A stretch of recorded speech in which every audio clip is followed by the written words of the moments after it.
This episode is sponsored by State Farm. Choices are great. Like with your podcasts, you get to choose what you want to listen to. And State Farm believes insurance should work the same way. That's why the State Farm Personal Price Plan helps you get the coverage you want at an affordable price and a policy that helps cover what you value most. Like a good neighbor, State Farm is there. Call or go to statefarm.com today to create your State Farm Personal Price Plan. Prices vary by state. Options selected by customer. Availability and eligibility may vary. As if the McCrispy couldn't get any better, Bacon and Ranch just entered the chat. The Bacon Ranch McCrispy, available at participating McDonald's for a limited time. Ba-da-ba-ba-ba. The Purple Mafia, with your host, Paladino Joey. Yeah, we'll see. The doctors would disagree, but what do they know? So let's just say that you'll pay me because it's in your interest to pay me. Is it worth it? I mean, you've won. Do you want to wipe everybody out? I don't feel I have to wipe everybody out, Tom. Just my enemies. That's all. My father taught me many things. He taught me, keep your friends close, put your enemies closer. These are wonderful things that we've achieved. And there's no limit to where we can go from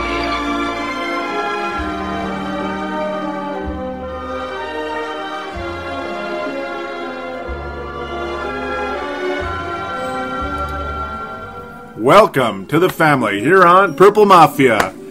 It is Tuesday, January the 22nd, 2013. This is episode number 135 of Purple Mafia. Thank you again for joining the show. I'm your host, Paladino Joey, or Joey Awajan, which is available on thesportstuff.com and on iTunes. Thank you always for that. Dylan Richardson was kind enough to introduce me at the beginning of the introduction. That is, of course, the executive producer and founder of thesportstuff.com, which makes this all possible. And I will be joined by Dylan Richardson later on in the show. Again, as mentioned, this is episode number 135. Yep, we're going to talk about the conference final games here, the conference championship games. We're going to review them. Unfortunately, Dylan Richardson will not join me for that part of the show due to scheduling, so Dylan Richardson will only join me for the Super Bowl preview. My apologies to all of you out there, because I know you love listening to both of us talk about that kind of thing, but Dylan Richardson's schedule getting in the way, unfortunately, on his side. Not something either of us necessarily wanted, but of course, hey man, we all got to work. We all got to work at the times that are given to us, so nobody's mad at anyone, of course. It's just the way schedules go. I'm still proud of myself that I was able to get through this year for the first time ever without having to skip a week of Purple Mafia. I'm very happy that I made it through the entire 2012 season. The entire 2012 season of Minnesota Vikings, and it'll make it all the way to the Super Bowl. Amazing. Very happy to have finally accomplished that in my 5th year of doing Purple Mafia with the Minnesota Vikings and the NFL season in general. And it was an amazing weekend. There's no doubt about it. Baltimore Ravens, New England Patriots, Atlanta Falcons, San Francisco 49ers. Oh, my God. That was some awesome football this weekend for the most part. Baltimore Ravens absolutely making the New England Patriots look stupid. And, yeah, I'm kind of sad about that one because I'm partial to New England. But I like Baltimore as well. Glad to see the Dirty Birds not win, though. So, with that, we're going to very quickly move on to the Facebook page. But first, I'll mention this. There were no call-ins this week, which is okay with me. Makes the show a little bit easier right now with having a guest and such.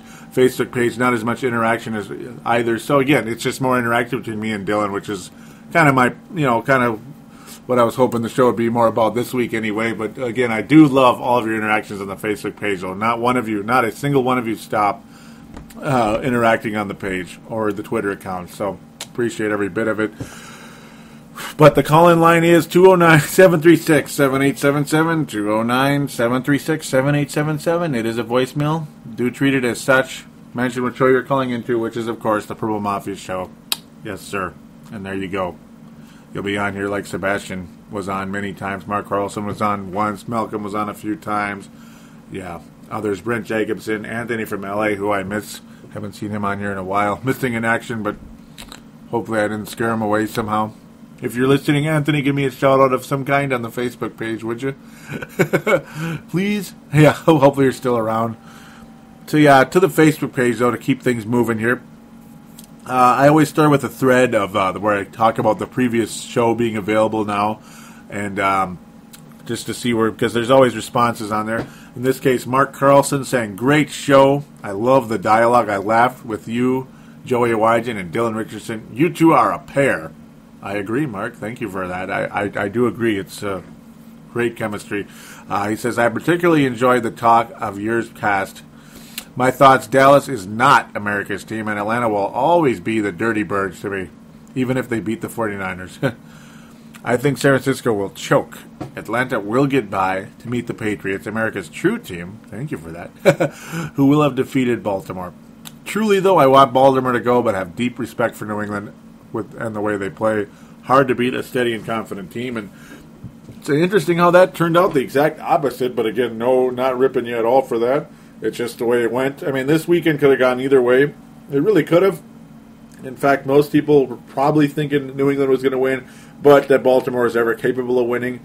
I mean, we saw them lose by a missed chip shot field goal last year, the Ravens, and in the past, the Ravens kind of had the Patriots' number for the most part until that point. So, Baltimore, a very strong football team, very deserving of being in the Super Bowl, which you'll hear with me and Dylan Richardson later talking about that. San Francisco, very deserving of being in the Super Bowl as well, and I'm glad the Falcons lost, much to the chagrin of a friend of mine, but and probably other people out there as well. But that's just how it goes. We've been there and done that many times, haven't we, Minnesota Viking fans? So, no sympathy for the Falcons whatsoever. And, of course, the Patriots got 3 Super Bowl rings the last 12 years or so probably no sympathy there either. That's just how it goes. The last 11 years. I was mentioning how, this last show we did, me and Dylan, the chemistry was awesome. It really was, and I think that show was special. And me and Dylan have always had pretty good chemistry on the air and such. You know, that's probably one of the reasons he invited me to thesportstuff.com, because he saw just, we just kind of vibe. We have a good vibe. It's just one of those things. But at the same time, it just, this last one, it was just seemed like it was better than ever. It was just so much fun. The things we talked about, the pastimes talk will always be a part of the show. Mark, I was like, wow, you picked Atlanta, but I also said it's possible because of the rookie quarterback factor. And Colin Kaepernick, because, going on into the Super Bowl now, Colin Kaepernick is the wild card, just like he was kind of in a way this past weekend as well. Colin Kaepernick played fairly well. He helped the 49ers get it done. But, I was mentioning I'm not as all in on Kaepernick as it may have sounded. He's still capable of getting a team killed, in my opinion. I love Baltimore and New England, but in the end, my heart and mind will be with the Patriots this weekend. And that's pretty much how I stood there on the Facebook page. Mark Carlson saying, right on, Joey, see how things turn out tomorrow. And that's how things go there. A few more interactions to get to, but very few in general. It's quieter, but that's okay. As long as you guys do still come to the page and post, appreciate all of you, always. Malcolm saying, listening to, he says, listening to you and Dylan at work right now. Man, I love football. Thank you for that, Malcolm. Yeah, and I was mentioning how it was a really fun show to make. It was unbelievable. It really felt like we were having a good time, and in the end, it was a great show. It really was. Malcolm saying, whenever the Vikes are out of it, I go for the Ravens just to carry the Harbaugh Bowl torch. So hopefully they take it all the way. And, they're in there. They're in there, and there are some former Vikings on that team, as you probably have heard ad nauseum already. And you'll hear more when me and Dylan talk in a little bit here. I was saying it's a cool way to look at it, my friend, because I love the purple and black they possess, and I like their secondary logo as well, Malcolm, the shield with colors on it, and I've mentioned that in the past as well. Mark Carlson mentioning also that he likes the Ravens, and it's going to be a good game tonight. Well, we thought it was going to be a good game. Unfortunately for the Patriots, it wasn't really. We'll talk about that soon. Brent Jacobson saying, I worked at Monster Jam at the Metrodome last night and was wondering how the cleanup and debris and dirt from the floor afterwards. So basically he's wondering how it got cleaned up, basically how the dirt and everything got cleaned up. So he asked somebody, and they said to him they bring in Green Bay Packers to suck it up. Yeah, thank you for that, Brent. Wah, wah, as they like to do on other stations out there. Mark Carlson saying, ha ha.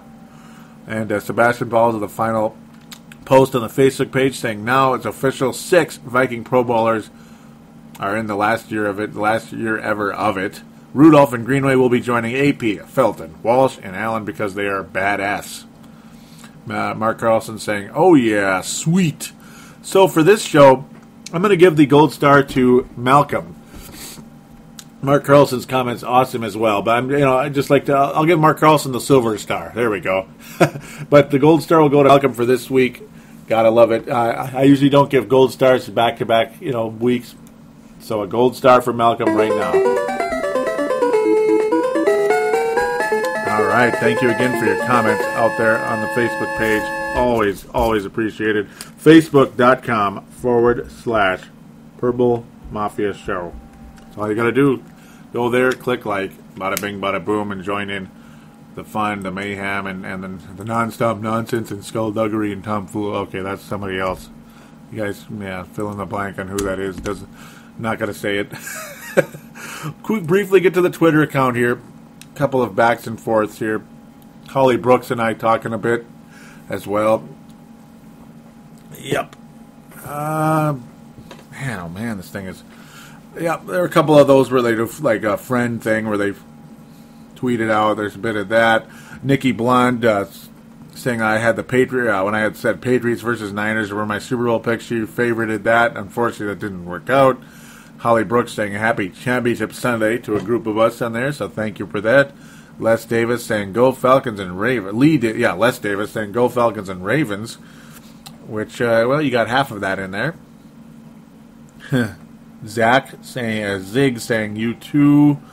Pats in San Francisco saying Zig well. Leslie Kella saying I hate Atlanta Falcons. There we go. We will never forget. Or actually, she was favoriting what I said. Yeah, excuse me.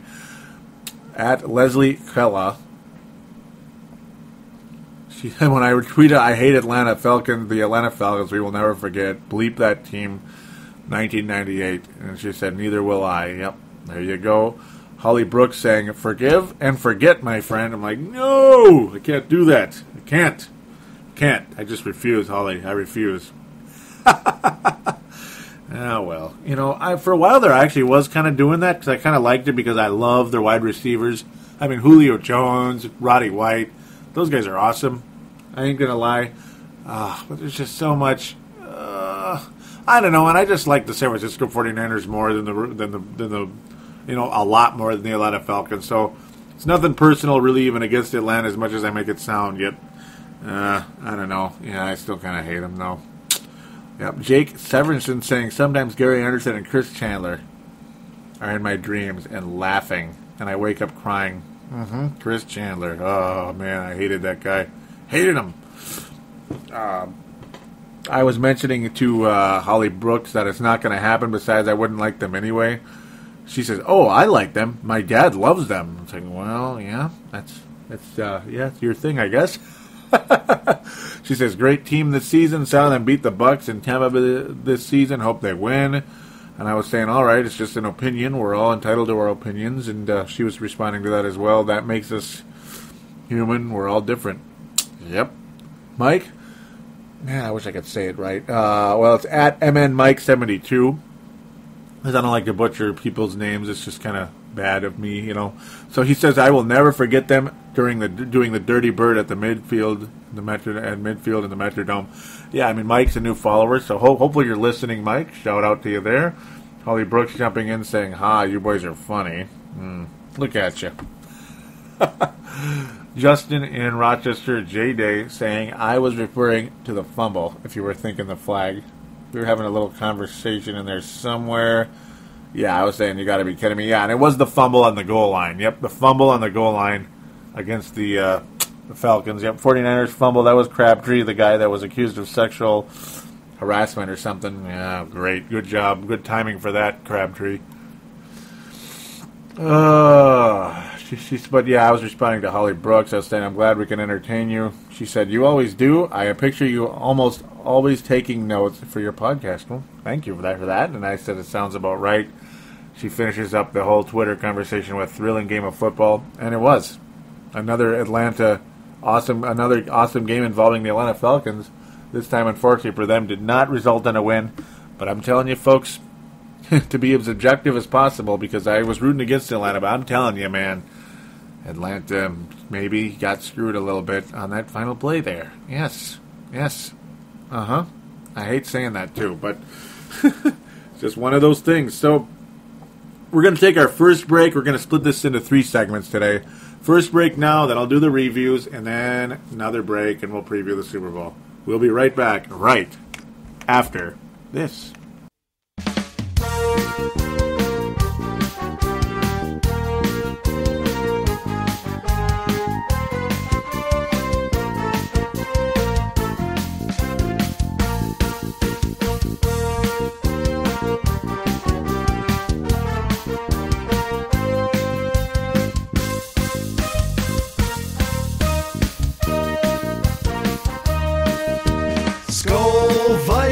Let's win this game. Skol Vikings, honor your name. Go get that first down, then get a touchdown. Rock 'em, sock 'em, fight, fight, fight, fight. Go Vikings, run up the score. You'll hear us yell for more. V-I-K-I-N-G-S. Skol Vikings, let's go. Skol Vikings, let's win this game. Skol Vikings, honor your name. Go get that first down, then get a touchdown. Rock 'em, sock 'em, fight, fight, fight, fight. Go Vikings, run up the score. You'll hear us yell for more. V-I-K-I-N-G-S. Skol Vikings, let's go. And we are back here on Purple Mafia, episode number 135, which is always a reminder for all of you out there that listen to iPods, Android devices, and others, Windows, phones, and all that good stuff. MP3 players in general, thank you again for joining. And, that previous song, courtesy of Jerry Hicks. He gave it to me much earlier in the year, about 7 months ago, so thanks again, Jerry Hicks, for making that song. Very much appreciated to be a part of this show. So, let's get to those reviews right now. Right away. Baltimore versus New England. You would have liked to call it New England versus Baltimore, but it's Baltimore versus New England, right? Baltimore Ravens defeat the Patriots 28-13 in a very stunning fashion. Yeah. Well, not stunning, but the Ravens winning is one thing. Tom Brady losing at home, losing a lead at home is another. The Patriots had 0 points in the second half, folks. Oh my God! That is freaking atrocious. That's, good job, guys. Good freaking job, New England Patriots. Thank you so very much. Third quarter, goose egg. Fourth quarter, goose egg. Things looked fairly okay at first, but it was one of the most boring games I've ever seen in the first half. And it was, boring if you're a Patriots fan in the second half as well. Which I am a Patriots fan, as you probably figured that out over the 1,000th time by now. But I'm also a Ravens fan as well. Now, I don't like every team in the NFL, but there's just certain teams that I kind of enjoy watching, particularly in the playoffs. I don't sit and watch Baltimore games all year during the regular season, though I will watch the Patriots here and there. But in the postseason, I love watching the Baltimore Ravens go to work because they're one of the most awesome road teams I've ever seen in the playoffs, outside of the New York Giants, who are like pretty much undefeated on the road since Eli Manning's been a quarterback over there. Joe Flacco's been one of the best road warriors you'll see over the last 5 to 10 years here on the road. Couldn't win in Pittsburgh a few years ago in the AFC title game, and barely lost it last year with New England. But this year, hey man, third time's a charm in a big way. Ravens going to the Super Bowl. They are the AFC champions. Joe Flacco has thrown 8 touchdowns, 0 interceptions in this postseason. He has been awesome. He's clutch, and I'm very, very happy for him and the Baltimore Ravens. That's been an ongoing thing for them for the last several years. They are finally in. The Harbaugh Bowl, ladies and gentlemen, is a reality. Last year's conference game losers are this year's Super Bowl. It's just incredible, and I wish the Minnesota Vikings could do that. I wish the Vikings in the past, they'd have a great season, go to the conference final game, lose it in heartbreaking fashion or whatever, and the next year is like, whatever. That was last year. Sorry, last year's the past now. We're not going anywhere this year. But these teams, that was not the case. They're both in the Super Bowl. That's pretty gutty. It really is. So, to get on to other important things here for this game, Tom Brady, ladies and gentlemen, was 67-0 going into this game. Unbelievable when leading at the half at Foxborough, ladies and gentlemen. And that's over. It's absolutely over now. The game was pretty much over when Brady's pass was batted in the air and picked off. The look on his face at that point was that of Michael Corleone's, man. He looked like Michael Corleone. I haven't seen many quarterbacks that pissed off. I don't know if he hates the Ravens or if he was hating on himself or what his deal was, but obviously extreme frustration, and it's like another great season gone to waste for the New England Patriots. Tom Brady's playoff resume ain't what it was. It really isn't. And, of course, the Joe Montana comparison is over. It's absolutely over. His mystique in the postseason has forsaken him for quite a few years now. Montana comparisons, ladies and gentlemen, dead. There's no doubt about that. Joe Flacco's playoff record, it speaks for itself. I mean, he's been spectacular. I remember picking the Ravens to go to the conference finals a few years ago. Back in my early days of Purple Mafia, I picked them to go to the conference finals a few years ago. I think I did last year too, actually, because it's just like this team wins on the road, and they're always tough. They're always good. They're the kind of they're similar to Pittsburgh, but I like them a lot more than Pittsburgh. I hate the Steelers, but I like Baltimore, partially because they're the arch rival of Pittsburgh.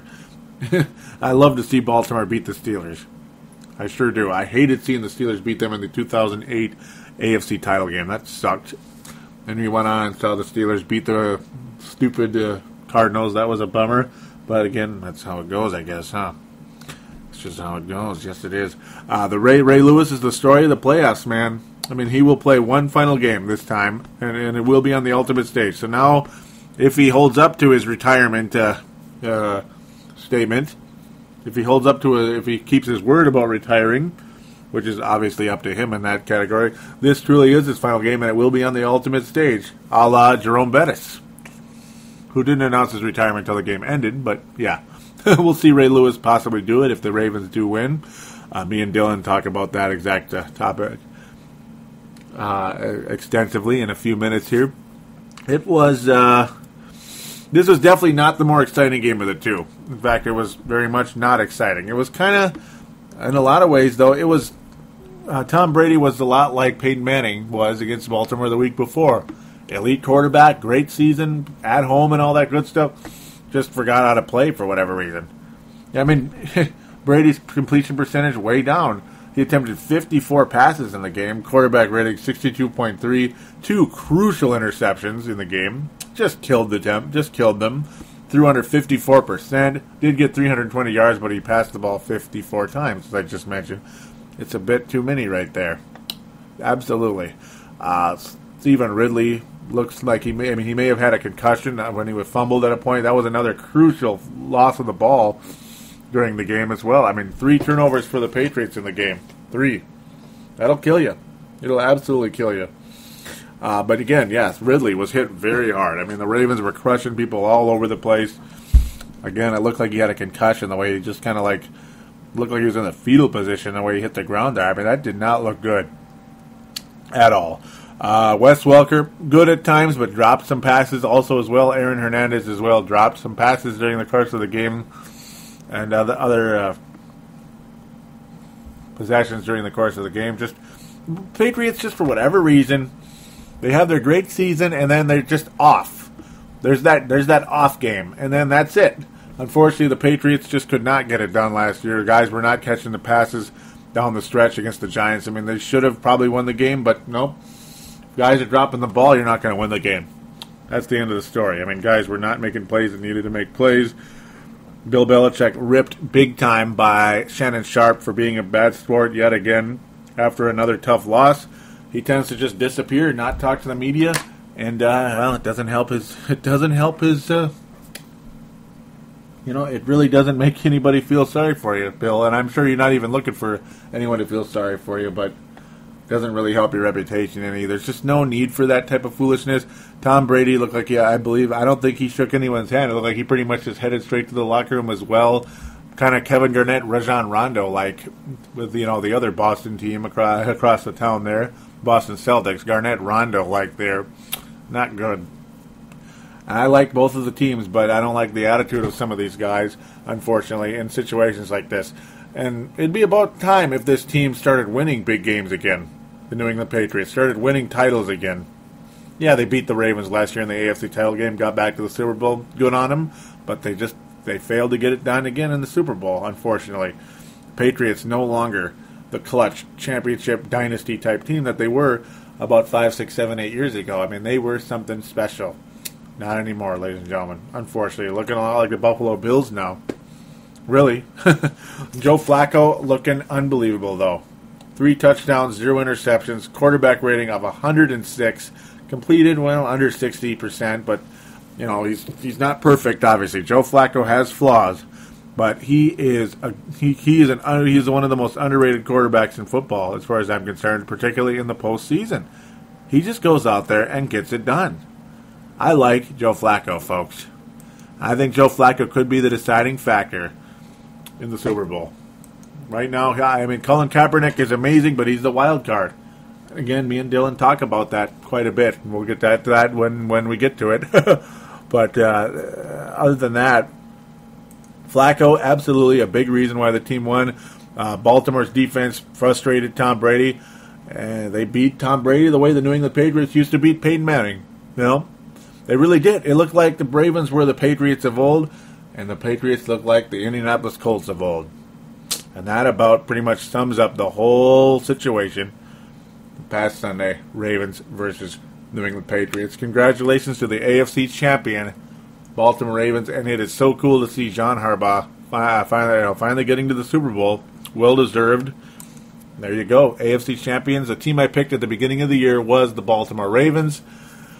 Then Ray Lewis got hurt and all that good stuff, and it's like, they're not going to no Super Bowl. They're not going to win it now. Ray Lewis comes back. Yes, they are. They're going to the Super Bowl, and they just might win this sucker, ladies and gentlemen. Stay tuned. I'm already teasing to it. Stay tuned to me and Dylan here. So now we move over to we start heading west here. Well, actually east. South. Yeah, west, right? No, it was in Atlanta. It was against San Francisco, but in Atlanta.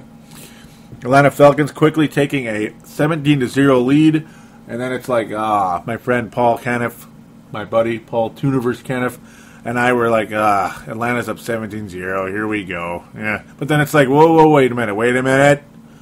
Atlanta led 20-0 against Seattle last week, and they won by a fraction of a thumbnail in that game. Basically. Well, basically. I mean, they barely won that game. I thought Seattle was going to win for sure. But they just didn't. They couldn't stop the Falcons. Didn't look like San Francisco was going to stop them either. They're looking a lot like Aaron Rodgers completing one first down after another. It was unbelievable, man. But it's just how it goes. The 49ers did show up like I predicted with Paul. It's like, watch the Niners catch up, and they did. But again, at times, the Falcons' offense was getting one first down after another. It was just ridiculous the way things were going on the success rate for the Atlanta Falcons. I mean, Matt Ryan was just getting one first down after another. It wasn't perfect, though, obviously. But I cannot pin the loss for the Atlanta Falcons on Matt Ryan. I thought he had a great game. He had a costly turnover, an interception in the second half that led to San Francisco's run. You're going to notice a trend here as well. Atlanta did not score in the second half, as same thing with New England later on in that day. Atlanta did not score in the second half. Goose egg in the third and goose egg in the fourth. San Francisco's defense showing up when it needed to at times. And, boy, that's why San Francisco won the game, because they just stepped up and outplayed the Falcons in the second half of that football game. It turned into a frightening defensive battle down the stretch. But Atlanta was getting a lot of first downs at times, though. They just couldn't score for whatever reason. Lucky for them. David Akers missing a crucial field goal late in the game there, a 38-yarder. It's like, well, that was San Francisco's chance to take the lead, but guess what? He missed. Surprise, surprise, right? It's just like, come on. Well, but yeah, he's got a sports hernia going on that showed up in November. They brought in Cundiff, of all people, the guy that got the Ravens killed last year in the postseason, leading John Harbaugh to drop a BS bomb on the final play of their season last year. So then it's like, no, it's Cundiff, forget it. We'll stick with Akers, despite the fact he's hurt, but he's got a lot of experience, and he's been great in the past with the Philadelphia Eagles. So, but yeah, Akers is kind of scary there. Luckily, it didn't kill him. It looked like the 49ers were going to start having some Minnesota Vikings nightmares against the New Orleans Saints, fumbling at the goal line. Crabtree. I mean, there were a lot of reasons to believe there. I mean, you might believe that the Falcons got screwed in the final play of the game, which we're going to get to in a second, but at the same time, San Francisco, man, they were right there at the goal line and fumbled. Now, give Atlanta credit for knocking the ball loose and recovering it, but the good news is give San Francisco the credit for immediately stopping Atlanta after that and getting the ball right back and then scoring on the following drive. Frank Gore ultimately finishing that one off in a very strong physical drive. I mean, Frank Gore and the 49ers absolutely got it done down the stretch there, and good on them. Absolutely. Just down. Frank Gore getting it done, getting 2 touchdowns in the game. The third quarter, getting San Francisco right in it. That was awesome. But then that fourth quarter, halfway through there, getting it done. And then the San Francisco defense doing what they could to stop Atlanta, forcing Matt Ryan and co. to punt. Boy, I mean, this team, San Francisco, is a clutch football team. But at the same time, that fumble by Crabtree at the goal line could have cost him everything. I mean, it reeked of Adrian Peterson yet again. But oh boy, I mean, there were times the Atlanta Falcons looked like the Green Bay Packers, though, like I've mentioned already. I mean, it seemed like every time it looked like the Falcons were going to be stopped, particularly on their final 2-minute offense there. It looked like they were going to get it. It looked like Atlanta might win this game. I mean, Julio Jones finishing with 182 yards and 2 touchdowns. Just ridiculous game. 11 catches. Roddy Way with 7 catches and 100 yards. Tony Gonzalez in maybe his last game. 8 catches, 78 yards. Just all over the place. Atlanta just dominating down the stretch there. Matt Bryant making all of his field goals, though none of them were far away. San Francisco's defense, though, holding strong for the most part in that second half. But boy, oh boy. I mean, that last drive by Atlanta. Man, oh man. It got to 4th and 5, but was there pass interference? I do think Atlanta may have a legit beef there because, I mean, and Ryan also was hurt on the 3rd down play. That didn't help matters at all. He just could not get the job done, particularly on the very last gasp attempt, which fell significantly short. A completion to Julio Jones, but it just wasn't enough, obviously. By the time Julio Jones caught the ball, the clock had run out and the 49ers were on their way to the Super Bowl. But again, the million-dollar question was the Falcons receiver interfered with. I mean, was he? You could make that argument. You could, but I guess not many people are going to. It's just one of those things. I believe it was Harry Douglas that got interfered with. I can't remember exactly the player. But again, it's just, I can't feel sorry for them because the Vikings were there as well. Very similar to the Vikings and Falcons game back in the day. Vikings had a nice 13-point lead going into the half, and that's after giving up a fumble and touchdown for Atlanta. That was a devastating deal. With Randall Cunningham fumbling the ball, we were up by shucks. We were up by 20 actually almost going to the half, and then Cunningham fumbles the ball and Atlanta scores a touchdown. So it was kind of like a scary moment there for Minnesota. Still leading by 13 though. Atlanta coming back, tying the game and forcing overtime and beating the Vikings back in '98. So in a way, this game's slightly similar.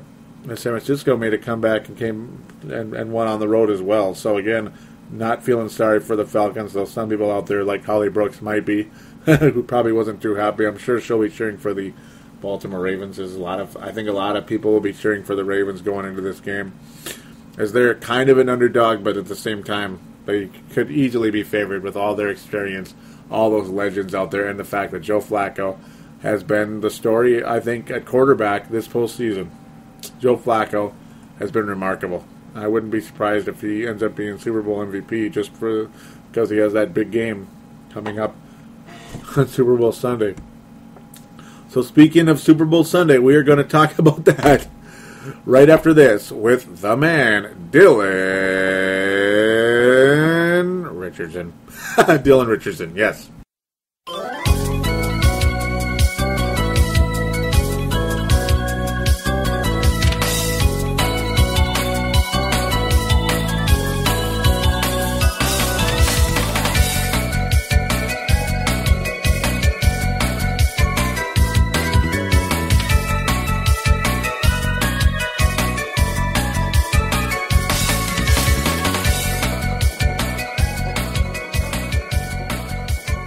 And we are back here on Purple Mafia, episode number 135, which is a reminder for all you MP3 users out there, iPods, Androids, Windows phones, all the above. You got Double Twist, you got, is it Stitcher? Not quite yet, but yes, we're working on it. Yep, working on Stitcher. Those are both for the Android devices, of course, iTunes and Windows phones, and, of course, the wonderful sportstuff.com. But, yes, as mentioned, joined by Dylan Richardson once again. Welcome aboard. Just like Tom Brady doing a Ty Cobb impression into Ed Reed's knee, I'm back once again for some painful insights. Oh, Ty Cobb. That was a good reference. Oh, man. Trying to spike someone's knee. So technically this week we have the Pro Bowl. We're covering the Pro Bowl, right? Yeah, you got the NFC. Yeah. It's going to be very close. Okay, I'm just kidding. It's kind of funny, the Pro Bowl is later to be followed the following week by the Bro Bowl. The Bro Bowl. Ladies and gentlemen, the Harbaugh Bowl exists. It is the Bro Bowl. The Bro Bowl. The Harbaugh Bowl. And the Young Quarterback Bowl as well. If Flacco's considered, he's still young, but Joe Flacco, the Baltimore Ravens, you talk about the stock. I've been talking about this for the last couple of years. It's a stock on the rise. It's like a mutual fund that keeps going up slowly. A nice, safe little mutual fund that finally is hitting the peak. They made it to the Super Bowl, finally. Here's a little tidbit of insider information here, that the Ravens are just the second team since 1990 to advance to the Super Bowl after losing 3 of their last 4 games. The other team that did it was the 2009 Saints. Oh, and you saw what they did against the Colts. They won. Yep, they won. I got a sneaky feeling. I know who you're picking. So, it's kind of funny. You picked in the preseason the Ravens to go all the way to the Super Bowl. Yep. And I picked the 49ers to go all the way to the Super Bowl. That I don't remember. Did you pick the Ravens winning that game? Yes. And you picked... Oh! Yep, we are literally, like, if this was some type of big bet or some big fantasy football type thing, me and you would literally be in the Super Bowl right now. Right now. Isn't that amazing? Like some fantasy, Super Bowl fantasy football where the only thing you do is you pick a team to get there. That's funny. Or some bracket, or I guess this would be like some NCAA bracket type thing, that people do in March. Yeah, like Duke versus Arkansas, blah, blah, blah, Oh, yeah. Yeah, this is it. We're in it. And to be honest, I personally like both of the teams. Personally, just because, and I like the way they've gone into this thing, too. They both deserve to be there. And on the flip side, since I did give a Ravens little tidbit, there's only one other quarterback who started fewer regular season games than Kaepernick did and won a Super Bowl. Now, can you guess who that is? Tom Brady? No. Oh. Well, actually, shoot. Did Tom? No, Tom. I think. I think he played like 14 regular seasons, so I guess that. I think Bledsoe played like 2 games, and then he had like something with like blood in his lungs or something, and then Brady went the rest of the way. I think. And I remember Brady had to miss most of the AFC title game that year because he hurt his ankle or something real early.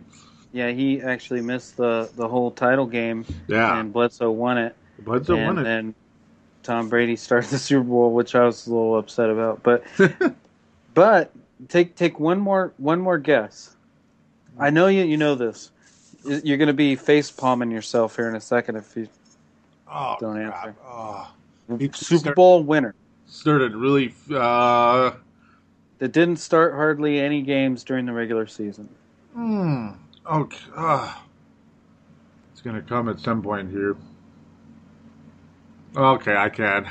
You give up. You give up Jeff Hostetler. Oh, okay. Yep, with the Giants, right? Oh, crap. Yeah. Yep, 1990 New York Giants. Yep. Yeah, that's right. No, Phil Simms. You realize that there's probably 1,000 people that were just yelling at you that we can't hear. Joey, Jeff Hostetler. Oh man, that's a bummer. Yeah, yep. I should have known that. Actually, it's like I did, but brain fart type of thing. Because I kept assuming it was some recent thing, but it's like no, it's about 20 years. Yeah, Jeff. That was the closest Super Bowl ever, pretty much. It was kind of like the way the Atlanta Falcons didn't win against the San Francisco 49ers. A pass interference that didn't get called supposedly on the final, like, legit attempt drive by Atlanta. But, yeah. Oh, well, right? I don't really like the Dirty Birds too much. I am way too bitter against that team. So, yeah, there was something you mentioned. We were talking about off air just a minute ago. Is it Torrey Smith mentioned a tweet about Patriots supporters? Yeah, I guess, you know how the Patriots are always talking about staying classy or whatever and giving Baltimore a hard time. Well, Torrey Smith tweeted, actually today, played a lot of games since my brother's death, and I've never received as many rude tweets after a win than Sunday. Yet New England fans cry about class. Yeah, kind of hypocritical there. And yeah, I didn't see any of the tweets that were tweeted, to him. No, but his brother died from a motorcycle accident in September, so that's still pretty fresh, And also, Terrell Suggs had a little comment for the New England Patriots. He said, "These are the most arrogant expletive in the world." Fill in the F-bomb. Okay, yeah, exactly. It's like make it more obvious, right? Yeah, exactly. So it almost seems like, the Ravens played their Super Bowl. Yeah, that's the scary part. You hope that that's not how they're approaching this game, because if they are, then they're dead. I guess we'll see what happens here, huh? It's going to be I think it's going to be a very close game, to be honest with you. I think, it's kind of been the theme most of the playoffs. Not all of it, of course. New England. It's funny how New England is a part of two very non-exciting games, we'll call it, because I can't come up with a better description against the Texans, and the way they got hammered by Baltimore. They got hammered in that game. Crazy. Atlanta Falcons, San Francisco, of course, as mentioned, that game was just literally down to the wire. A lot of really everybody played well except the Patriots, I'd have to say, this last weekend. Yeah, it's just crazy. We get our picks. You get Jim Harbaugh versus John Harbaugh. Oh, boy, yep. John Harbaugh, I guess my overall favorite coach going into this Super Bowl. Overall favorite coach in the entire NFL, behind Bill Belichick, or ahead of Bill Belichick and Leslie Frazier, just to be the homer there. But, man, Colin Kaepernick, man. An amazing postseason. Joe Flacco, an amazing postseason. We're going to really see, I think we're going to really see something special this coming, 2 Sundays from now. It's going to be amazing. Check this little theory out. I've been thinking about this long and hard for quite a while. Is that, the psyche of a young quarterback, possibly, in this, the biggest game ever in his entire life, obviously, here. Yeah. Colin Kaepernick, maybe trying to do a little too much too soon, possibly hurts himself before the second half. And here rolls in old Alex Smith. possibly leading to a victory. Then we got a giant controversy in San Francisco. That would be unbelievable. You talk about a quarterback controversy, that'd be the ultimate way to have one, wouldn't it? Yeah, it'd be like, hey, I just won the Super Bowl, and you guys are going to, put me on the bench? Yeah, or I won the Super Bowl. Yeah.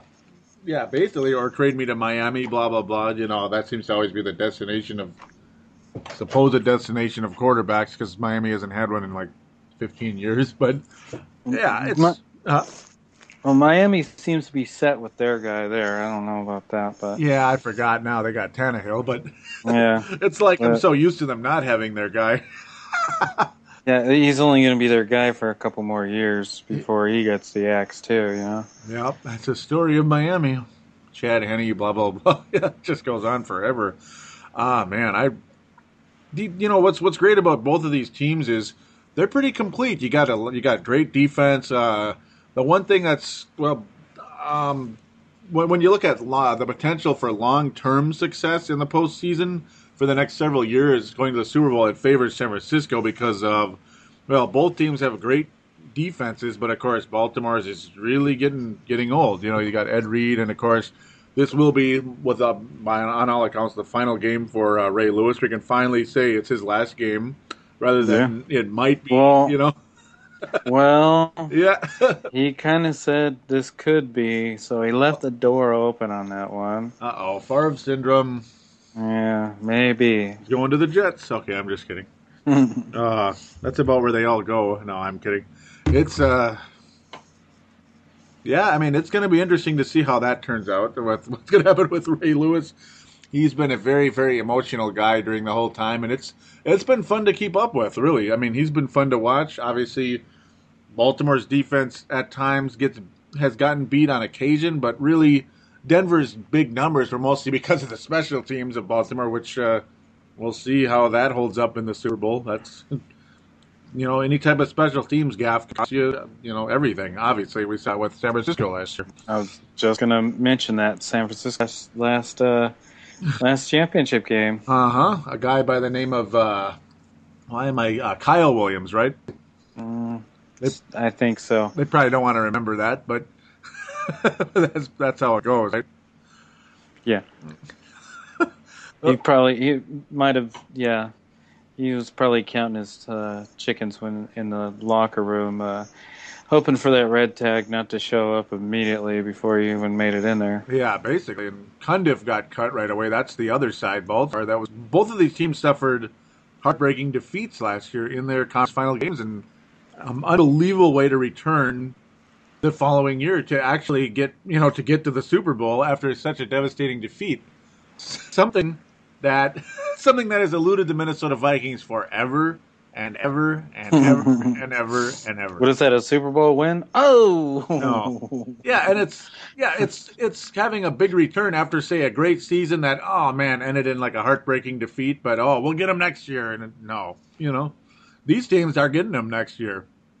Baltimore literally got them next year, against New England. Definitely. Yeah, it's pretty cool. Randy Moss finally gets to finally defeated Atlanta in the same situation this time. Of course, he was on the road, so he got to play the Falcons role of '98. Hopefully, his team isn't the Falcons for his sake, because we know what happened to them against Denver. But this game's going to be kind of tough to pick. Yeah, because they're pretty square teams, I'd say that Flacco's the better quarterback. I agree. But the running game is pretty close to the same, and the defenses almost mimic one another. So, yep. Yeah. Go ahead. I got a feeling that we're gonna ride the pony that got us here. Mm-hmm. Like my shot call from the preseason and your shot call from the preseason. Pretty much is what I'm expecting we're going to pick here. Yeah, I think you're right. And ultimately, in the whole terms of, like you're kind of rooting for a team to win or lose and all that, sometimes you just kind of get behind a team in the game. For me this year, I would be happy for either team winning. Me too. Yeah, it'd be kind of cool to see either one of them win. Like, wow, that was nice. Great season, way to go. That type of deal. For me, I guess in a way, I'm partial to Baltimore only because of I've been following this team for a while now. Obviously, like I keep mentioning the old stock market mutual fund thing. I mean, it's like I invested, $50,000 in this mutual fund, and it's worth $150 right now. And if it's pretty cool to see a team climb the way they did. I wish the Vikings could do this. It sucks when you keep losing big games, like because you get better and better, but you still hit that wall, and then they finally broke through it here, and so I guess I'm partial to them in that sense. And Joe Flacco has been phenomenal in the postseason in his still pretty young career. I mean, he is definitely a playoff tested son of a gun. And Kaepernick, obviously, great start to his career. He took out Green Bay and Atlanta back-to-back weeks. He's kind of a wild card, the whole thing. That's the thing. He is literally the wild card in the whole thing. It's like, wow, is he going to... But he is getting ready to play the best of the best, and the best having, 2 weeks of prepared time to prepare properly for Colin. Yep. And it could very easily go the other way as far as Ravens just, taking this whole thing and this being another Super Bowl 20. It could happen like that. Because you don't really know what's gonna happen with Kaepernick because, he is so green. Yeah. Yep. Very raw. Literally very raw. Yep. I mean he could be unbelievable, rush for 150 yards, throw 3 touchdowns, and be the MVP, and San Francisco wins, 38-21, or God forbid, here he comes, 3 interceptions. Just cannot seem to solve the Baltimore Ravens, and bada bing, bada boom, Baltimore wins, 35-10. This is one of those wild card games, and it is Kaepernick. He is about to see probably one of the best and one of the most prepared defenses that he'll maybe even ever see in his entire career come this Super Bowl. Yeah, I think so. And this could go either really good or really bad. Like how I was saying, maybe he gets hurt. It could very well go the other way where he gets hurt, Alex Smith comes in, throws 5 interceptions. See you later. Yep, off they go. Yep. Bye-bye. Baltimore wins the Super Bowl, and San Francisco's still good, I guess, but they're going to have to wait at least 1 or 2 more years. Because the old Super Bowl curse continues, unfortunately. Super Bowl losing curse continues for New England. Yeah. I had a really sneaky feeling that they were going to be the first team to do it, but it's like, no. Absolutely. I know, and we both picked them to win, too. We did. That second half was crap. 21-0. I'm still. And what's up with these playoff teams not playing the second half of the game, and more so like Atlanta? Yep, not playing the second half at all. Yeah, do you see those 2 goose eggs? Yeah, see those 2 goose eggs in that 3 and 4, and also for New England. It was really pretty. Yeah, it was almost a repetitive thing from the week before where they almost lost. Yep. Against the Seahawks. So, yeah, that won't cut it. Yeah, that's the other key was when San Francisco, like I was mentioned earlier in the show, Atlanta, I was mentioning in the earlier segment, we'll say, Atlanta led 20-0 against Seattle. What happens? Seattle comes roaring back. They lose by literally, a little bit there, inches basically. San Francisco trailing 17-0, and I was with my friend Paul, and I was, who's a big Niners fan because he's trying to move to California, around that area, San Francisco area, and they're down 17-0. It's like Atlanta's gonna win. It's like, no, you don't know that because Seattle was trailing by 20 last week. So, and look what happened. What goes around comes around. And we both know San Francisco is better than Seattle. Yes. Yeah, that's a safe deal, even though Seattle's pretty decent. But I'm still in the thinking of that they were overachievers this season. Well, the true test will be next year. You can make me a believer if they make it to the playoffs next season. Yeah, that would be, if they can, that would be impressive. It's also funny. Yeah, I mean, yeah, if they can, it would be impressive. Then it's like, yeah, they're legit, but you never know. They'll be 7-9 next year or something. But it's yeah. Well, that got them in the playoffs one year. So. Oh, that's right. Yep. They got to the second round, which is really crazy. I know, it's funny. They would have had to, have gone and won the Super Bowl to have a winning record that year. That would have been hilarious. Oh, Seattle does have a winning record now, and they won the Super Bowl. No, they are 10-7. That would be the biggest. Wow, that'd be the most amazing. Oh, to be 10-9, yeah, that'd be the most amazing win ever. It'd be the opposite of the 72 Dolphins. Yeah, oh my God, they won with a losing record. Barely, well, not totally opposite, but still winning a Super Bowl opposite. Yeah, I mean, that'd be so weird. The worst possible record you could have in a playoff. Mm-hmm. And one thing that I find really interesting, which may be in San Francisco's favor, I guess, is San Francisco's record outside of their division is phenomenal. The team that gave them by far the biggest trouble all year was their division. Yeah. Seattle, I mean, they could not, for the life of them, defeat the St. Louis Rams there. The Rams are actually one of those fringe teams. Yeah, they are. You know how we think of the Lions? Well, not so much this year, but last year, it was oh crap, the Lions are good. Mm-hmm. We're screwed because now the Vikings, the Lions, and the Bears and the Packers are good. We got NFC East all over here in the North Division, but it's starting to look a little bit that way in the NFC West with the 49ers, and the Rams, they've been making moves. Yeah, they're trying to get there. Sam Bradford is a lot better than a lot of people think, and they'll be taking their shot next year. Mm-hmm. Yeah, I mean, and the coach obviously is legit hardcore. So it's they have they have pieces. They have a chance to be better. Their defense was all right. They gave up some points, but yeah, they tried to play like the 99 and 2000 Rams. Yeah. We have to score 40. Yeah, that's the funny part. And then they're just not there yet offensively, but they're making strides. We'll say. Excuse me. They only went up with 299 points, but they'll get there. Hopefully for their sake. Yep. So back to the Super Bowl. Yes, sure. Yep.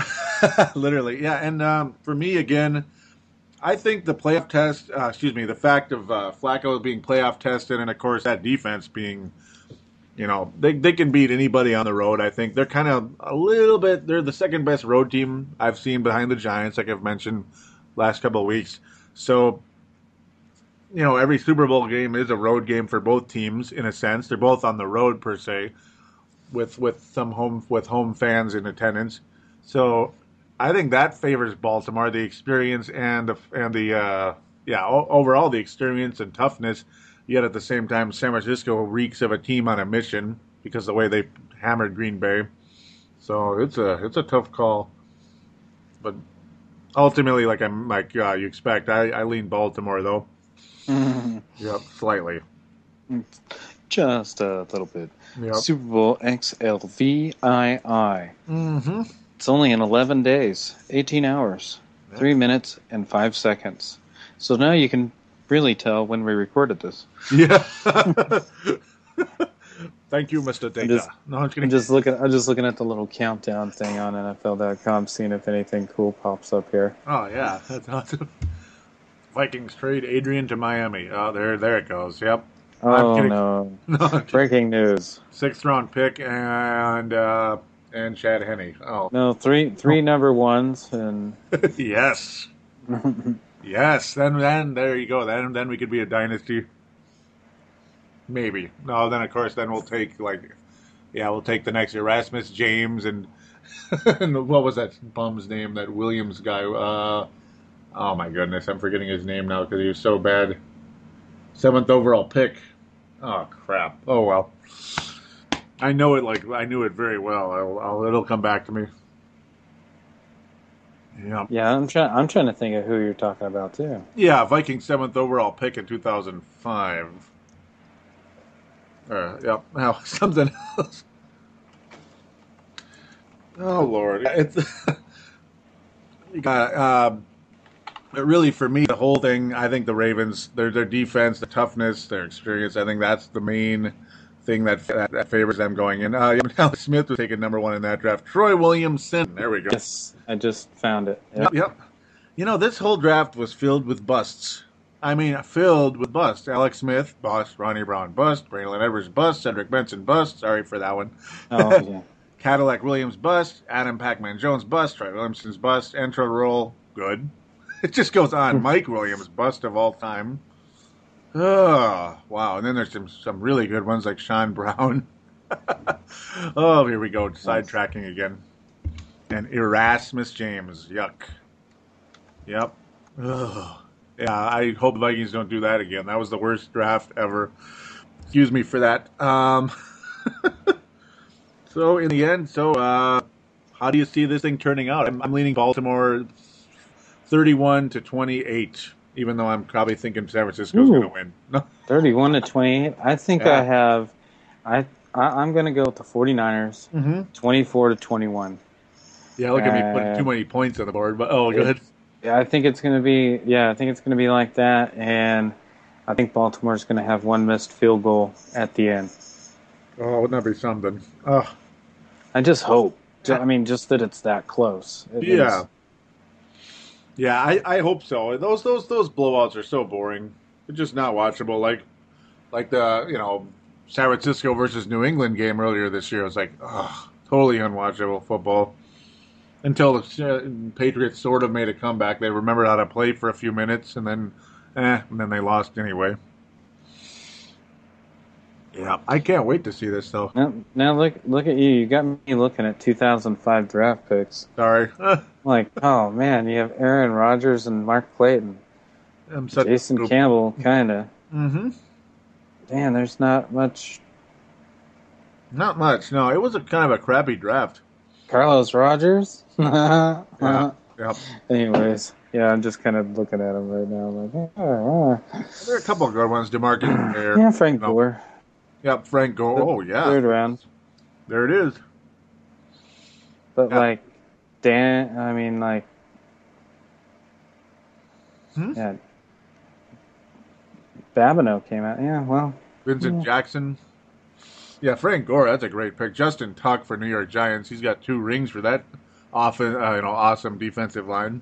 So, yeah, there's some good ones, but unfortunately they had to go down in the draft and pick the right people. Man, yeah, it's funny, like, going through here, and I'm like, really? He was drafted in 2005? like Marion Barber. Yeah, that's weird, isn't it? 2005? It seemed like it was older, but, then now you think that's now 8 years ago. Yeah, it's been a while. Yeah, it really has. You get guys like, I didn't know Justin Tuck was that old, actually, which is kind of funny. Chris Henry, yep, that was okay. Oh, look at us. I know, huh? Memory lane, Super Bowl and memory lane. I guess it's okay, right? As long as you don't bring up that 4th overall pick there. I don't want to mention that one. Ugh, you're going to get mad. So you have a 24-21 San Francisco, right? Yep. And then I have San Francisco, and I got a feeling that it's going to be a last-minute field goal that either wins it or loses it. Mm-hmm. Like I was saying, maybe it'll be the Ravens missing a desperation 51-yarder. And they cry. No, that would suck for them. Yeah, that would suck for them. And they could see Mr. Oh my God, I can't even imagine both of those guys. I really don't have like a dog, a bone to pick with either one of these teams, or a dog in a fight, so to speak. But I am a fan of a good game. Yeah, me too. Me too, big time. Oh, go ahead. Sound like you had. No. Oh, okay. I was waiting for you. Nice. Yeah, I mean, and the other thing is I was mentioning, Baltimore, they have a lot of aged guys like Birk, like Ray Lewis, Ed Reed, guys like that. Flacco's still young. Anquan Bolden's one of my favorite players in football. I mentioned that before. Torrey Smith is good. Ray Rice is kind of like in the middle of his career, or early half still maybe. But you got San Francisco on the other side. Just about everybody on that team is pretty young and very, very, very good, especially on the defensive side. And Gore is probably kind of like the veteran. He's like 29-ish. So, to me, do you think San Francisco could be the next team in this league that could win 2 or 3, 4 Super Bowls the next few years here? God, I hope not. Yeah. I hope not. I am not a 49er fan. Mm-hmm. But, they have built a good team, and that's obvious. They're in the Super Bowl. And we'll see. I don't think it's going to be. I don't think Colin Kaepernick's going to be the guy. I think he's the guy right now. Yeah. Will he be the guy next season? Maybe for half of it. I don't know. I don't see him as the guy. He's gone on a great run, but so did Jeff Hostetler. Yeah, it's like you never know. And the Vikings almost pulled off a Hostetler with Wade Wilson back in '87. So, yeah, and he wouldn't necessarily have been the quarterback the next year either. And it's going to be interesting. They're going to be a fascinating team to watch. Either way, the coach is hilarious. From a desperation standpoint, this is Baltimore's, kind of their window, kind of like 2009 was with the Vikings. Yeah. This is kind of their window right here. Because after this, you're going to have a lot of guys on that defense that are going away. Yep, and maybe like Matt Birk too, the center, maybe.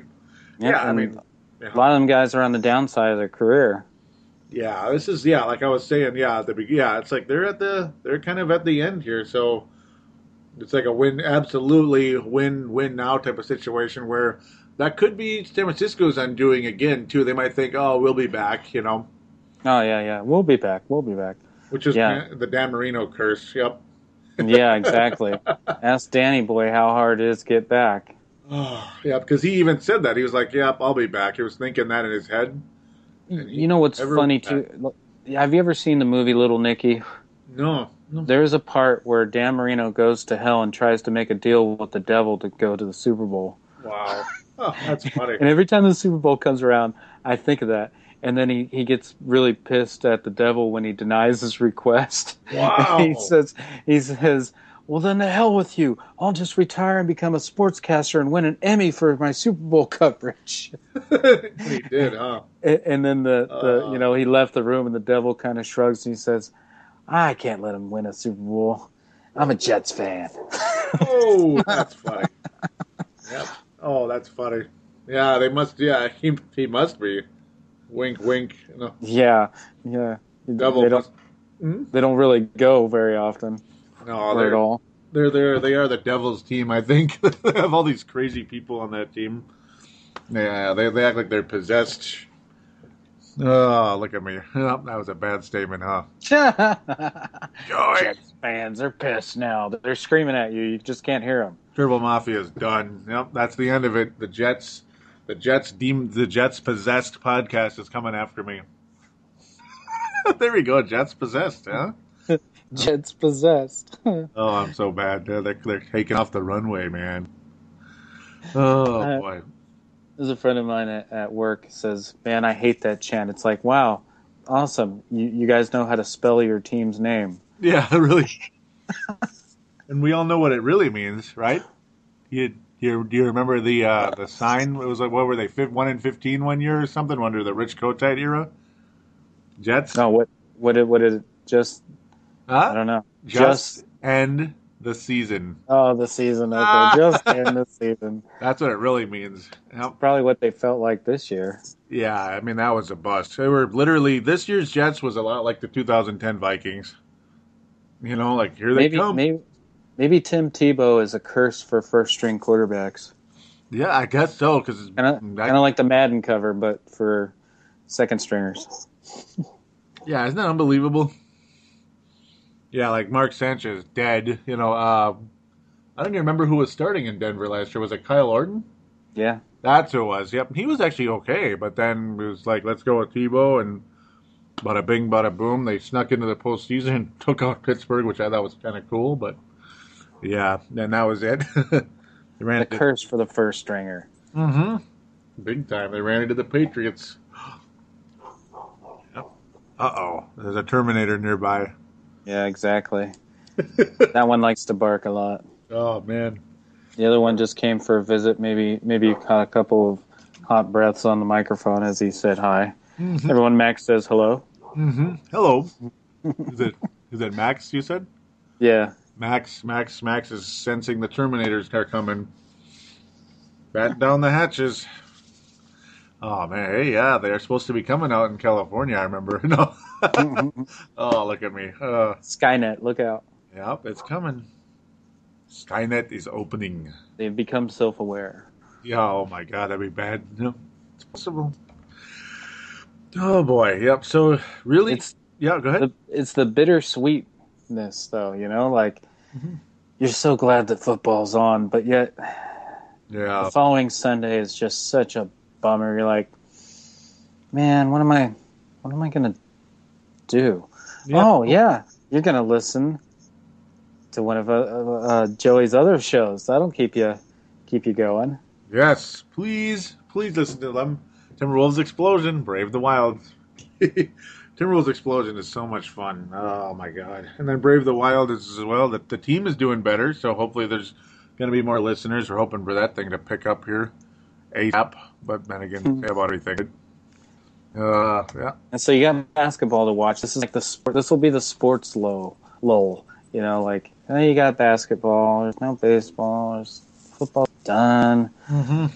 I mean, how many times, like, when they used to have the Pro Bowl, after the Super Bowl, you'd be like, oh, yeah, well, I can watch this football. And then you just, like, miss it. You're like, yeah, that's about it. Yeah, like, that's the Pro Bowl. And the Super Bowl was cool, but... I got grocery shopping to do, stuff like that. That's basically about it, isn't it? I got to mend the fence. Mm-hmm. I got to change the oil. Mm-hmm. Then it's like, oh, goody, Morin Moon's in there. I threw an interception. Great.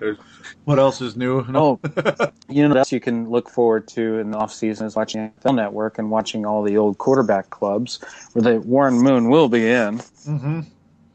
That'll be fun to see at least, and then look forward to the draft as. Yeah. Viking, Purple Mafia.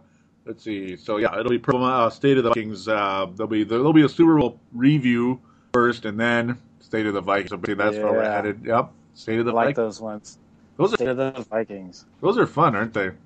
Yeah. You enjoy it? And then everything gets jumbled up after training camp because then they released who? What? Yeah. Yep. Those are fun. Yeah, cut. They cut 5th round already. No, yeah. I still remember that Nate Triplett a couple of years ago. Like, what? They draft the guy in the 5th round and cut him already before they even, yeah. I don't know. That doesn't happen very often. I guess leave to us to something like that. Did not pass go, and he sure as heck probably did collect a couple $1 million. Yeah, at least a couple $100K. Yeah, a couple $100,000. Yeah, 5th round pick. Do not collect $200,000. Yeah, and he went directly to jail. Okay, I'm just kidding.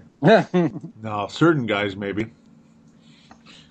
Bad memories. It always kind of baffles me to think, well, the statement is true that money doesn't heal all problems, but I'll tell you what, it sure can make you a little more comfortable. Oh, yeah, it can. That's the good part for some of those young guys out there that maybe they didn't make it, but at least they made a couple bucks, I guess. And I don't understand how they can still make bad decisions like that when they have so much in front of them. But, yeah, it's stupid. It happens. Yeah, it does. It's stupid, but it happens. Oh, boy. Like Bryant. But there he is. Now he's in the Super Bowl. Like, all these guys trying to get... really, there's a lot of redemption-type players in this game, or at least two in particular that came from Minnesota. Randy Moss, who was completely out of the league last year, comes back to San Fransisco. He gets one final crack at a ring. Bryant McKinnie with the Baltimore Ravens, who was just a malcontent all over the place. He's probably more interested in what party he's going to than winning a title or making the playoffs or God knows what. But there he is in the Super Bowl for the first time after being in the league forever. So, and this definitely has to be Randy's last shot. Yeah. Because I think he's more of a player coach than anything else on that team. Yeah, he's absolutely on his last leg. Like, this is it. This is one last game for Moss, one last game for Ray, maybe for Ray Lewis. He went through a lot of crazy stuff too, but all that crazy stuff happened before his first ring, way back in 2000. I have to say, if the Ravens win, he'll retire. Yeah, I think absolutely, because this is going to be his last chance to get it, and if he gets it, then bada bing, bada boom. I'm sure, like most players, he wants to retire on top. Yep. But if they lose, he might be pulling a Brett Favre. I don't know if it'll be as, luxurious or like over the top as, Brett Favre is flying in. His plane has landed. He's exited. He scratched himself 2 times exiting the jet. Every little move that he made. Oh, man. Oh, my goodness. He is not wearing Wranglers. He is wearing some kind of Docker pants. This could not be good for sponsorship. Oh, my goodness. Everything that he did. I mean, I bet he couldn't fart in the wind without someone knowing. Yeah, basically. They got the microphone right. Oh, man, that's bad, isn't it? It was crazy. Yeah. So it won't be quite that bad, but I'm sure there'll be a lot of following up on that situation if the Ravens lose. Yeah, because otherwise I think he goes Jerome Bettis on it, this was it right here. I love the way Jerome Bettis retired, literally how he was holding the Super Bowl trophy in his hand, and they asked him, is this it? And he said, I've had a wonderful career. It's been awesome. We got the ring. It's been and it ends here in Detroit. That was pretty cool because that's where he's from or whatever. I forget how he worded it. Like, I'm born and raised in Detroit, and it ends here in Detroit. Mm-hmm. That was pretty cool. It's a good way to... Good old Jerome Bettis. Yeah, that's a great way to end a career, I think. I mean, it doesn't get any better, really. The running back that they said shouldn't be a running back. Mm-hmm. More of a... he probably fought that all throughout his career, being a big boy. Yeah. Oh, you can't run. Like a fullback or something, right? Yeah. Yeah, fighting being a fullback. Mm-hmm. And it was running... Proved him wrong. Huh? Proved him wrong. Yeah, he did. Big time. And it was running back by committee over there. Deuce Staley changed cities, not states. Philadelphia Eagles to put the Steelers. They all got rings. That was pretty neat because, that must have been an awesome night for a lot of those guys. Yeah, so that's the way it'll be for the Ravens, I think, if they win, and for Moss, obviously. And Favre would have definitely retired if the 2009 Vikings won the Super Bowl. I know. It would have been no 2010 debacle. Might not have even had to hear much about that sext kind of scandal. Oh yeah, the sexting thing. Yeah, and I almost totally forgot about that. Yeah, I tried. I tried very hard. Yep, I just had to throw it in on the show. Oh, sorry, Viking fans. Sorry. I am sorry. Oh man, yeah, so be it, right? Well, so I guess if there's is there anything more to add about the Super Bowl other than it's just we're just hoping for a good game? Pretty much. I mean, we're ballers right here, man. We called our shots. Mm-hmm. I mean, you had Ravens winning the Super Bowl from August. Yeah. And I had the 49ers winning the Super Bowl from August. Mm-hmm. Now, granted, they ain't playing the teams that we picked, but no, like Texans. I think in my case it was Green Bay. But at least we got. Yeah, exactly. Mine was Texans. Yeah. But yeah, it's been fun, man. I thoroughly enjoyed this season, and I took the Bear season and the Viking season as what cometh may be, and lo and behold, here's a surprise: Vikings made the playoffs. I totally didn't see that. You totally didn't see that. Yeah, they were the surprise team in the NFL, one of them, anyways, and here we are at the pinnacle game. Mm-hmm. It's pretty neat how the whole thing turned out, isn't it? We both did it. It definitely is. We both called our home run shot. Gosh, now we got to do it again, though. Yeah, yep. Uh-oh, like for next year. Yep. Oh, the studying. Oh, the number crunching. Seriously. All right, so we're back. We lost you there. Hello. Yeah, you see what happened is my internet dropped from overload for the statistical analysis that I'm doing for next season so I can be 50% right. Oh, man. You got it like that. You got to start early. Yeah, that's pretty much what we have to do, isn't it? Got to start from the beginning. That's how you win in fantasy football, too. No. I wish. Like, what do I know about that, right? I wish. Yeah. Boy. I haven't won one since, it's been a long time. Yeah, I think like 2001 or 2002 since I've won one. Yeah, I've been to like the championship game or the Super Bowl several times, but I just can't get over that hump. It happened to me too. I won in 2003 last time, and not since. I've been to four titles since then. 4 title games, Super Bowls. Lost 4 in a row. I did at Buffalo Bills. Isn't that wonderful? Way to go, Jim Kelly. Yes, I love it. I guess I lost it. I last won in 2002, and I lost in 2003. I almost won 3 in a row. How about that? Oh, there we go. Think about how history That's changes. a good way to think of it, Philadelphia Eagles. Oh man. Eagles. No. Oh, boy. So that's, So basically, I mean, we called our shots. The ball was hit very, very hard. Now it is heading towards the fence, and one of us is going to get the home run. The other is going to get Ken Griffey Jr. robbed by Ken Griffey Jr. at the fence. Who knows? Maybe at the end of the game, someone will Jose Canseco to bounce off his giant steroid-filled dome and land over the side of the fence for a touchdown. Oh, how's that? That would be hilarious. It's gonna happen. It's gonna happen. I tell you. You know it. Oh, sorry. Yeah, I mean, I can't wait for this game. It sucks having to wait 2 weeks, but I guess it's just the way it goes. Yeah. It gives a little time for some bumps, bites, and bruises to heal up, and obviously you're going to get the best of any game plan that you can get. Both teams have played an entire season on film, which I'm sure that the Ravens and the 49ers have both really digested everything from the entire season, probably several different times. Yeah. Yep. Late nights spending game planning, and the better team is definitely going to win. Mm-hmm. That's for sure. It's all for the marble. I mean, all the marbles right here. Literally, yep. This one's for all the marbles, as they like to say. Can't wait. I thought for a second you were going to do a Chris Berman impression when you were talking about. He could go all the way. No, sorry. Back, go. Oh, that guy was crazy. Oh, we try to like him, don't we? But we try unsuccessfully. No. So with that, I guess that there's nothing more about the Super Bowl. That pretty much sums it up. We've rehashed it and gone down memory lane here and there, like we like to do, which I have no problem with that ever. I haven't heard a single complaint yet, so that's the good part. You asked for it. Guess what's going to happen?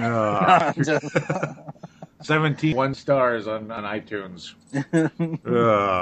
So those of you out there that do like the show, try to support Purple Mafia on iTunes if you could. Just simply go on there and rate it. Yeah.